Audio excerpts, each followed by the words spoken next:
Magic Johnson defends Bronny James. Magic Johnson is scared of LeBron James, Rich Paul, and Clutch Sports. Well, it looks like Magic Johnson has a change of tune when it comes to Bronny James. He had some comments about Bronny earlier, needing to be in the G-League, he needs reps. All of a sudden, after Bronny James scored 17 points versus the Warriors in the last preseason game, Magic Johnson had a change of heart. Check out what Magic Johnson had to say about Bronny. Lakers Nation, I have to tell you, Bronny James is going to be a really good basketball player.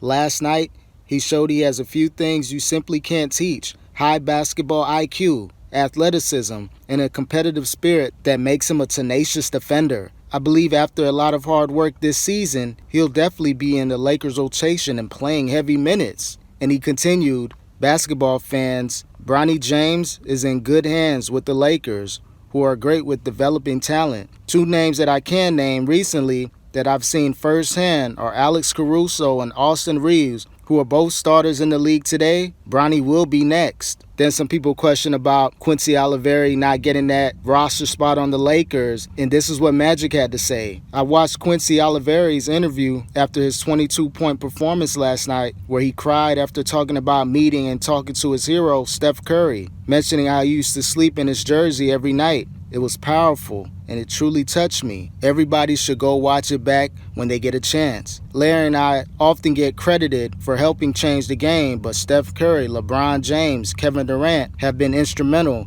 in changing the game today. So yeah, man, Magic Johnson, change your heart. He must have got that call from Clutch Sports like, look, you got to take it easy on Bronny. I know you're a Lakers legend and all that, but you can't be talking about my son like that, my client like that. Hell nah, Magic. But Magic again, when he said this initially about Bronny, if I'm Bronny, I will tell my dad, just let me play in the G-League all season so I can develop. The retired Lakers legend said in September, appearing on Jimmy Kimmel Live, he needs playing time. He doesn't need to be sitting on the Lakers bench and not playing. That's not a knock against him. He's just not ready. He needs to develop more. Then he'll be ready because he has some great talent and skills. So Magic said that in September. Then after Bronny scored that 17 points, all of a sudden, you know, Bronny's the greatest rookie of all time. He's going to be in the Lakers rotation. So he was going back and forth with the people on Twitter. He commented that, you know, he still believes Bronny should be in the G-League or whatever. But again, just a change of tune. Shout out to Bronny James. I'm not on here trying to badmouth Bronny and all that stuff, but I'm just pointing out the hypocrisy. People switching up, changing their tune. 1 minute,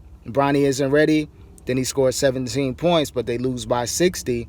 And Bronny James, you know, he's going to be ready. He just needs to develop more. Hopefully so. Hopefully all those players get an opportunity. But again, with the Quincy Olivari situation, a lot of people are up in arms like Bronny should have got the contract that Quincy got, that two-way deal.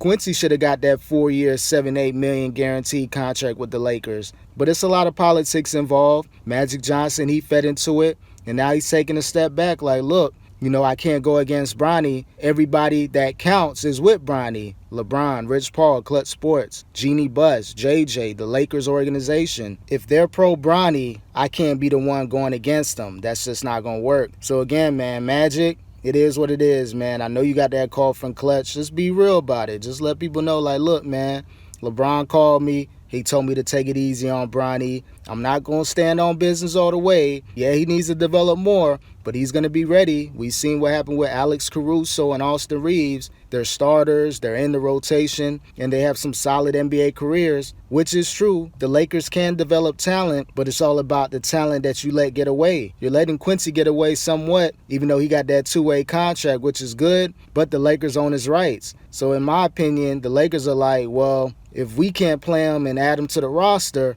well, at least we'll own his rights. So he can be used as trade bait in the future. Like, they can trade a couple players and they can trade the rights to Quincy to another team if the Lakers want to get better. There are rumors that Zach LaVine is on the trade block and some other talented players. So, are you willing to give up Austin Reeves now that Dalton Knecht is playing at an all-time level? As a rookie, of course. You know, he had that major preseason game versus the Suns. He's still a work in progress. But if you can get 15 points from Dalton, and then you got Austin Reeves that's still a talented player, do you add him to the trade block? Do you add him with a D-Lo and try to pair him up to get a Zach LaVine type talent, to get those other, you know, high caliber type players? So it's a lot going on with the Lakers. You know, Magic comments. You got the Bronny story. You got Quincy. You got a lot of stuff surrounding the Lakers. It's going to be an interesting season this upcoming season. We're going to see what happens with Bronny. Is Bronny going to be mainly in the G-League, or Clutch Sports, LeBron, are they kind of scratching their head like we can't have Bronny just